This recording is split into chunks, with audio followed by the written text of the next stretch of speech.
Kuala Lumpur Brickfields Jalan Tun Sambanthan பகுதியில் உள்ள ஒரு நகை கடையில் ஆயுதம் ஏந்திய 4 ஆடவர்கள் கொள்ளை சம்பவத்தில் ஈடுபட்டனர்.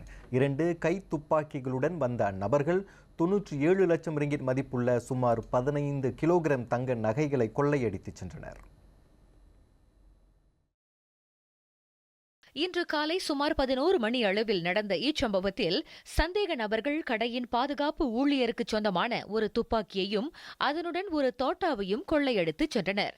அச்சம்பவம் தொடர்புடைய காணொளி சமூக ஊடகங்களில் பரவலாக பகிரப்பட்டது. சந்தேக நபர்களை தேடும் முயற்சிகள் நடைபெற்று வருவதாக கோலாலம்பூர் போலீஸ் தலைவர் டத்தோ ஃபாடில் மார்சூஸ் தெரிவித்தார். இந்த வழக்கு குற்றவியல் சட்டம் 395 மற்றும் 397 பிரிவுகளின் கீழ் விசாரிக்கப்பட்டு வருகிறது. தகவல் தெரிந்த பொதுமக்கள் அருகில் உள்ள எந்தவொரு போலீஸ் நிலையத்தையும் தொடர்பு கொள்ளுமாறு கேட்டுக் கொள்ளப்படுகிறார்கள்.